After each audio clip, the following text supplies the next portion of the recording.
오늘도 주님의 날을 온전히 지키며 주님 앞에 올려드린 우리 모든 중고등부 한 사람 한 사람에게 하나님께서 복 주시고 지켜주시고 은혜와 평강 주시기를 주님의 이름으로 간절히 축복합니다.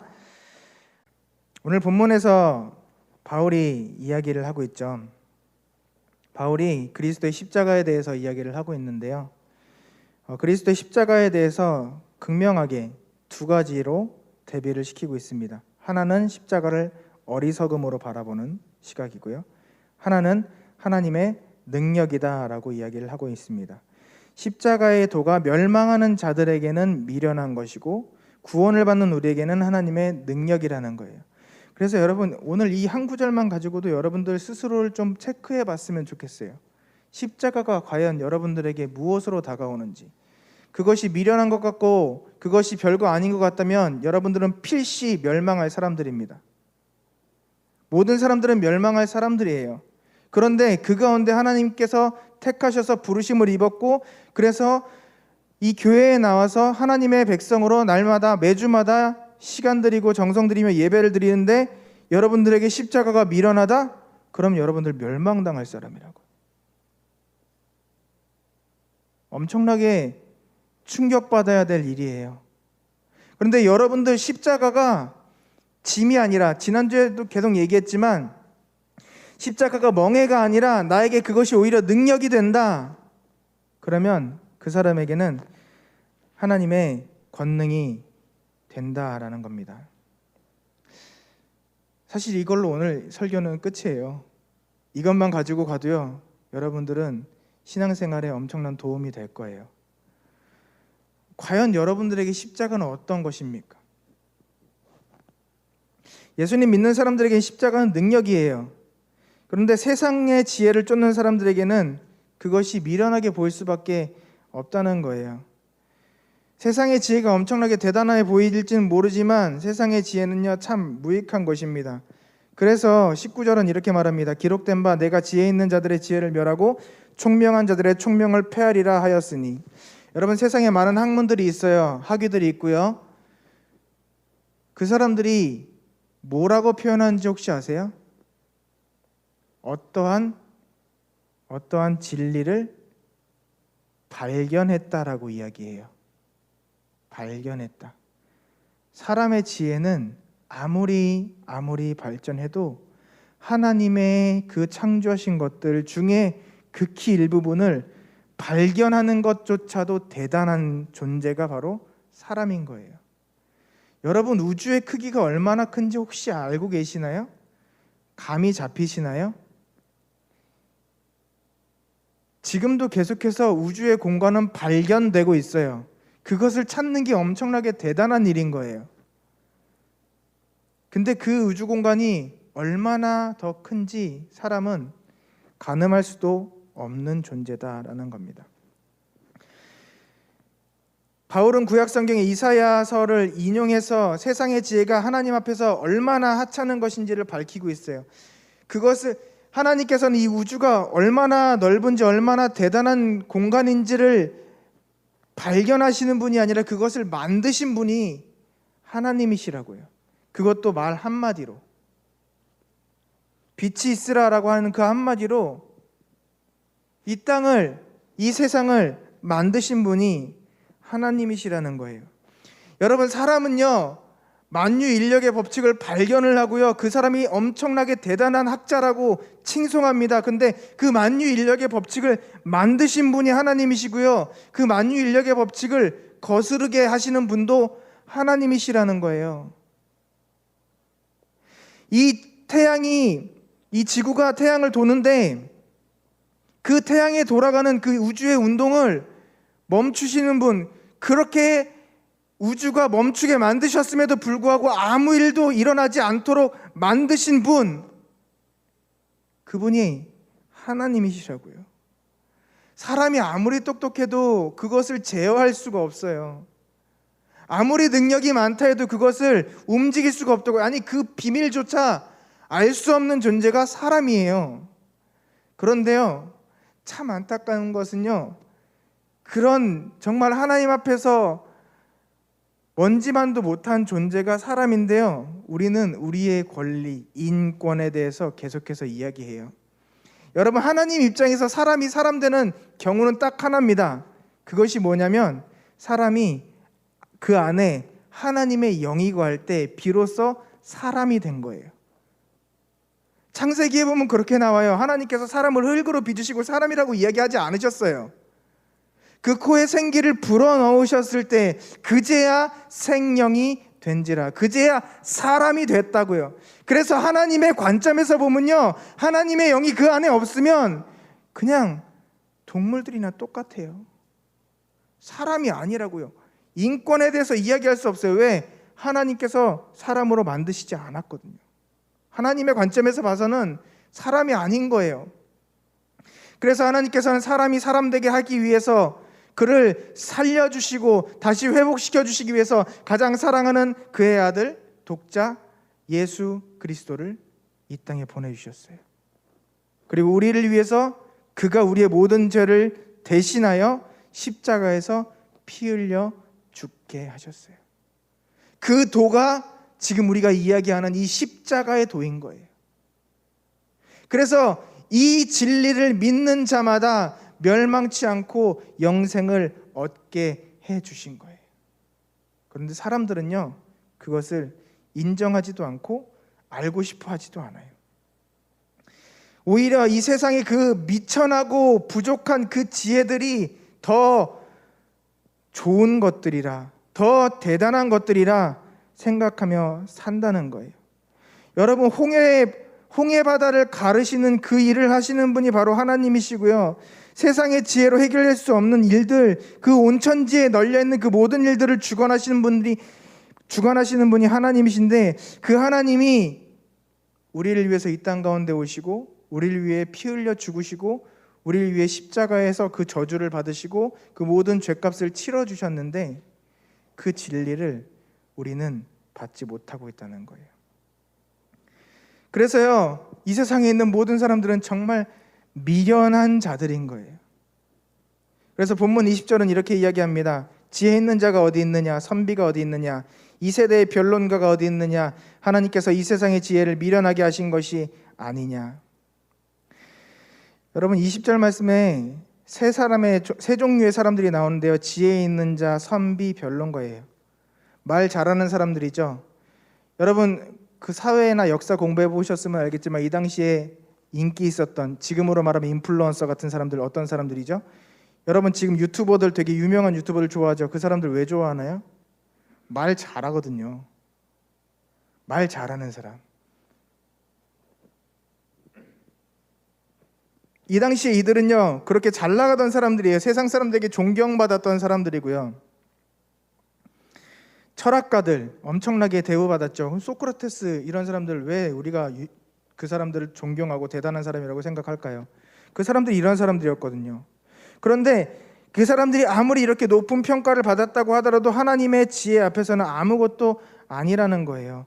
그래서 오늘 본문에도 우리가 알고 있듯이, 제가 여러분에게 자주 이야기하듯이, 하나님의 어리석음이 사람의 지혜로움보다 훨씬 낫고 하나님의 연약함이 사람의 강함보다 훨씬 낫다는 거예요. 비교 불가해요. 그런데 사람들은 그 하나님과의 나와의 그 차이, 그 갭을 알지도 못하기 때문에 그나마 우리의 표현으로 비교한 거예요. 하나님의 최저가 사람의 최상보다 훨씬 더 뛰어나다는 거예요. 우리의 쉬운 표현으로 이야기하면 존재가 달라요. 레벨이 달라요. 그래서요, 우리가 하나님을 이해하려고 하면 불가능해요. 여러분, 이 컵에요, 나이아가라 폭포를 집어넣을 수 있을까요? 대답을 한번 해보세요. 여러분, 유튜브에서도 보고 있는 친구들, 같이 예배드리는 친구들, 반응을 한번 좀, 댓글 좀 남겨주세요. 여러분, 이 컵에 나이아가라 폭포를 집어넣을 수 있을까요? 아이고, 불가능하죠. 왜요? 감당할 수 없거든요. 이 컵은요, 요 정도 수준밖에 안 돼요. 여러분들이 얼마나 지혜롭고 얼마나 대단하고 얼마나 똑똑하고 얼마나 난 사람인지는 모르겠지만 여러분들이요, 하나님을 이해하는 것 절대 불가능해요. 저 마찬가지예요. 제가 알고 있는 하나님은 하나님께서 보여주신 만큼, 하나님께서 허락해 주신 만큼이에요. 마치 장님이 코끼리를 만지며 코끼리의 꼬리를 만져보고 이게 코끼리구나, 코끼리의 코를 또 다른 사람이 만져보고 이게 코끼리구나, 또 어떤 사람은 코끼리의 발톱을 만지며 이게 코끼리구나 라고 이야기하면서 서로 세 사람이 코끼리는 털이 있어, 아니야 코끼리는 부드러운 코가 있어, 아니야 코끼리는 단단해, 서로 다른 이야기를 하지만 다 코끼리거든요. 그런 것과 마찬가지로 여러분, 우리는요 하나님을 온전히 이해할 수 없다고요. 그래서 곁다리로 나가는 이야기지만 하나님께서 역사하시는 데 있어서 신학적으로 이게 맞다, 저게 맞다, 이게 정답이다, 이것만이 정답이다, 아니요, 그것만큼 교만한 일이 없는 거예요. 하나님께서 어떻게 응답하셨다, 이렇게 응답하셨다, 저렇게 말씀하셨다, 내가 그것이 정말 하나님의 것으로 내가 받는 것이 아니라면 기도해 주라고 제가 늘 여러분들에게 알려드리죠. 여러분, 사람은요 우리의 지혜로 하나님을 온전하게 다 이해할 수가 없다는 거예요. 그러니까 동일한 관점에서 주님 지신 십자가 이해할 수 없고 내게 주신 십자가도 이해할 수 없어요. 그렇다면 우리는 구원과 전혀 상관없는 지혜를 찾고 있는 거예요. 그래서 사도 바울은 계속해서 21절에 이렇게 이야기하고 있어요. 하나님의 지혜에 있어서 세상이 자기 지혜로 하나님을 알지 못하므로. 그래서 우리는 하나님을 알 수가 없어요.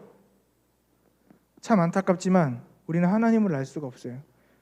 하나님을 알 수 있는 방법은 유일하게 딱 하나가 있는데, 그것이 뭐예요? 하나님의 방법으로 하나님을 보여주신 만큼 하나님을 알 수 있는 거예요.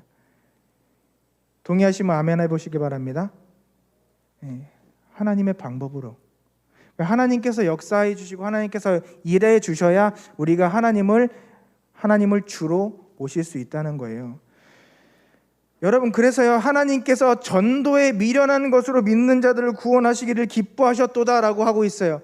여러분이 아무리 전도 훈련들을 많이 받고요, 아무리 여러분들 전도에 대해서 많이 지식을 쌓아놔도요, 그것으로 전도할 수 있을까요, 없을까요? 없어요. 그 안에 누가 계셔야 돼요?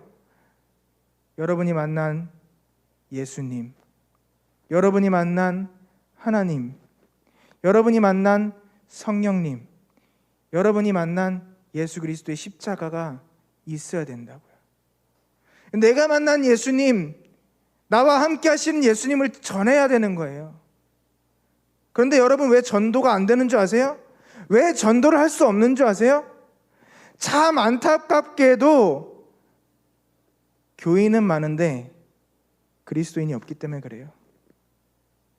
교회에 등록한, 교회에 내 이름이 출석부에 적혀있는 교인은 많은데 천국에 내 이름이 적혀있는 그리스도인이 없기 때문이라고요. 이게 정말 안타까운 일이에요. 그래서 제가 여러분들에게 전도하라고 말하기 전에 여러분들부터 예수님 믿으라고 얘기하는 거예요. 여러분, 진짜 예수님 믿는 사람은 예수님을 전할 수밖에 없어요. 왜? 내 안에 계신 주님이 나에게 그 사명을 감당하게 하시기 때문에. 지난주에 말씀드렸잖아요. 내 멍에를 같이 메고 가자라고 말씀하시기 때문에. 그런데 여러분들이 왜 전도할 수 없는 줄 아세요? 여러분들이 예수님을 만나지 못했거든요. 여러분이 그 십자가를 모르거든요. 정말 미안한데 과연 이 가운데 몇 명이나 천국에서 다시 얼굴을 마주할 수 있을까요? 저는 이 자리에 있는 모든 분들이 천국에서 다시 만날 수 있기를 주님의 이름으로 간절히 소망합니다. 하나님께서 저에게 맡기신 사람들 같이 천국에서 만나면 되는 거예요.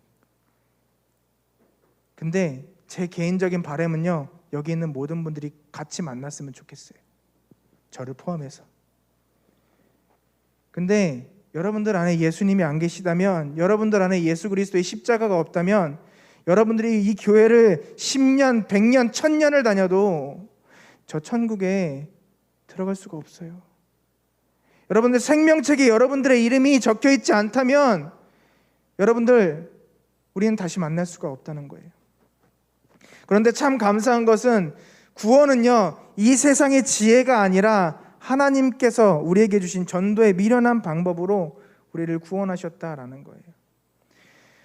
여러분, 그래서요, 계속해서 전도에 미련한 것들을 사용하여서 그 일들을 감당하라고 사도 바울은 우리에게 가르쳐주고 있는 거예요.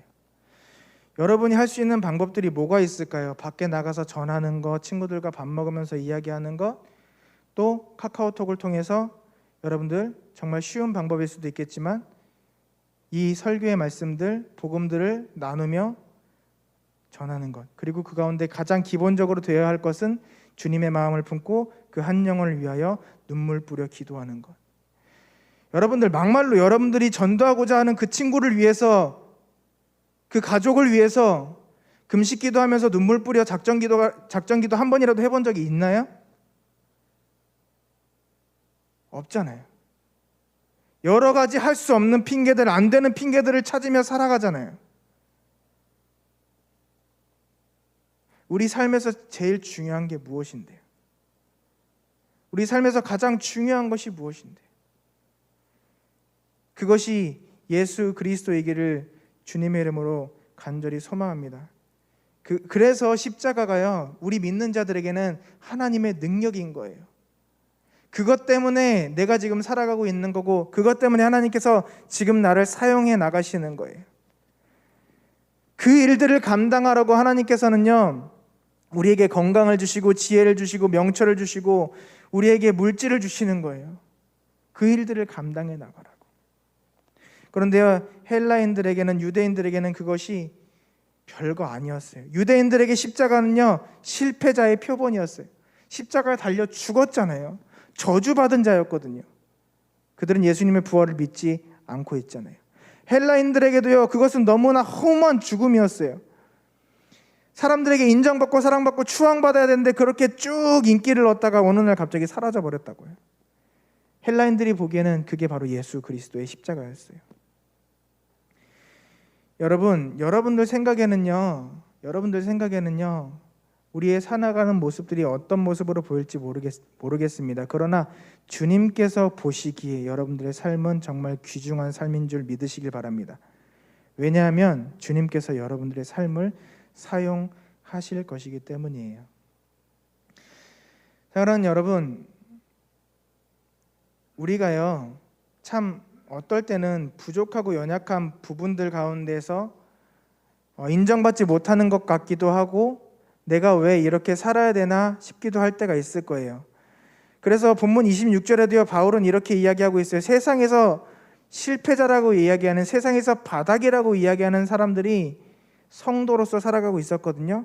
그래서 본문 26절에 이렇게 이야기합니다. 형제들아, 너희를 부르심을 보라. 너희 육체를 따라 지혜로운 자가 많지 아니하며 능한 자가 많지 아니하며 문벌 좋은 자가 많지 아니하도다. 여러분, 세상에서 성공해서 내가 예수님 믿어서 성공했습니다, 그렇게 하나님 앞에 영광 돌립니다 하면 좋죠. 그런데 지금 나는 그렇게 살지 못하고 있는데, 그럼 나는 언제 하나님 앞에 쓰임받을 수 있을까요? 여러분, 그런 물음을 여러분들에게 해본 적 없으신가요? 그런 신앙생활하면서 그런 물음들이 여러분들에게 좀 있기를 바랍니다. 나는 언제 하나님 앞에 쓰임받을 수 있을까? 아니요, 하나님은 지금도 여러분들에게 말씀하세요. 내가 지금 너를 사용하고 있다고. 여러분의 그 기도의 1시간, 여러분의 그 카카오톡의 그 링크 하나하나를 하나님께서 지금 사용하고 계시다고요. 실패자들의 모임처럼 느껴질 수도 있지만 그것이 아니라 하나님께서 우리와 함께 계실 때, 하나님께서 27절에 바울을 통해서 우리에게 뭐라고 말씀하시냐면, 그러나 하나님께서 세상에 미련한 것들을 택하사 지혜 있는 자들을 부끄럽게 하시려고 하나님께서 그때 일하신다는 거예요. 세상에 약한 것들을 택하사 강한 것들을 부끄럽게 하려 하시며. 아멘. 우리는 세상에서 부족한 자들이고 연약한 자들이고 미련한 자들일지 몰라요. 그러나 하나님께서는 우리가 하나님의 손에 붙잡혀 있을 때 그들이 부끄럽게 될 정도로 우리를 귀하게 크게 사용하신다는 거예요. 저희 아버지도 목사님이셔요. 은퇴하셨는데 저희 아버지 목사님이 담임하셨던 교회의 이름, 제가 어렸을 적부터 자라왔던 교회의 이름이 부림교회거든요. 불임이라 그러면 많은 사람들이 처음에 전화 받고 불임이요? 산부인과 그 불임이요? 이렇게 이야기해요. 임신 안 되는 거요? 아니, 불임 아니고요. 불임이요. 부임. 나 어렸을 때 그게 너무 힘들었어요. 너무 싫었고, 왜 하필이면 좋은 교회 이름 봤는데 불임교회야 왜? 근데요, 제가 자라면서 성경을 읽고 성경을 깨닫게 되니까 그 이름이 너무 좋더라고요. 불임이 뭔지 아세요? 죽어야 할 사람들, 죽어야 할 유대인들이 이 불임절에 회복될 뿐만이 아니라 살게 될 뿐만이 아니라 오히려 자기의 원수들이었던, 자기를 죽이려고 했던 그들을 처단할 수 있게 되었던 그 절기가 바로 불임절이에요. 죽을 수밖에 없었던 그들이 살아나며 힘과 능력을 얻어서 이제 모든 세상의 사람들이 유대인들을 두려워하게 되었던 그 절기가 불임절이라고요. 그래서 하나님께서는 그 불임절을 기억하라라고 하세요. 그래서 제가 아버지 교회에서 사역을 하면서 다시 한번 리마인드를 했어요. 그래서 캐치프레이즈를 뭐라고 잡았냐면 리라고 잡았어요. 다시 시작하는 것. 세상에 물들었던 사람이 불임교회에 들어왔을 때 하나님의 사람으로 다시 시작할 수 있는, 세상에서 지쳤던 사람이 불임교회에 들어왔을 때 다시 회복되어 힘을 얻게 되는, 너무 좋은 거예요. 너무 좋은 거예요. 여러분, 주님께서는 오늘 이 말씀을 통해서 우리에게 동일하게 말씀하세요. 참 지치고 힘들고 어려운 우리들에게, 아니야, 너는 세상에서, 아니 네 스스로 봤을 때도 미련한 것처럼 보이고 힘이 없는 것처럼 보일지 모르지만 내가 너와 함께 있잖아. 내가 너를 사용해서 오히려 세상에 약한 너희를 사용해서 강한 것들을 부끄럽게 할 거야. 걱정하지 마 라고 이야기하시는 거예요. 그래서 28절에 더 생생하게 주님이 이렇게 말씀하십니다. 하나님께서 세상에 천한 것들과 멸시받는 것들과 없는 것들을 택하사 있는 것들을 폐하려 하시나니. 이것은 어떤 혁명을 이야기하는 게 아니에요. 우리 안에서 할 수 있다는 거예요. 여러분, 코로나 때문에 참 어려운 시기입니다. 지금 인터넷으로 뉴스를 봤더니 이제 2,000명이 아니라 3,000명의 확진자들이 나오는 시대가 되었어요. 이게 또 얼마나 갈지 모르겠어요. 아니, 백신 접종률은 계속 늘어나고 있는데 확진자도 계속해서 늘어나요. 말이 안 되는 상황이에요. 그래서 우리 가운데 뭐가 생겨요? 두려움이 생겨요. 과연 언제까지 갈까? 언제까지? 그런데 그런 가운데 주님께서 우리에게 주시는 말씀은, 아니야, 그것이 아무리 강하다고 해도 내가 그것들을 부끄럽게 할 거야. 너희들 할 수 있는 그것을 감당하렴 내가 너와 함께 할 거야 라고 말씀하시는 거예요. 여러분, 능력은요, 두나미스라고 이야기하거든요. 원어로. 두나미스가 무슨 뜻이냐면요, 우리가 잘 알고 있는 다이너마이트, 폭발물, 이 다이너마이트의 어원이 바로 이 두나미스예요. 그만큼 이 능력이란 것은 힘이 있고 위력이 있다는 거예요. 여러분, 수류탄을 있잖아요. 누가 던지느냐가 중요한 것이 아닙니다. 수류탄은요, 군인이 던져도 터지고요, 수류탄은요 5살짜리 아이가 뽑아서 던져도 터져요. 군인이 던진다고 그 수류탄이 힘이 있고, 아이가 던진다고 그 수류탄이 사람을 못 죽이는 게 아니라, 아이가 던지든 군인이 던지든 그 수류탄을 정확하게 사용했다면 그 수류탄은 수많은 사람을 죽이는 엄청난 살상 무기가 된다고요. 우리가 정말 주님을 바로 믿고 있다면, 내 직분이 목사가 아니라도, 내가 우리 교회에 30년 40년 다닌 게 아니라도, 내가 예수님을 만났고 내 안에 주님이 계시다면, 나를 통해서 일하시는 그 주님이 나를 통해 복음을 증거하신다면, 죽어가는 영혼들에게 반드시 생명이 소생되어지는 역사가, 능력이 나타나게 될 줄 믿습니다. 내가 정말 만난 주님을 증거할 수 있는 어떤 방법으로든 카카오톡으로 공유하는 거라도 괜찮다니까요. 줌으로 대화하는 것도 괜찮다니까요.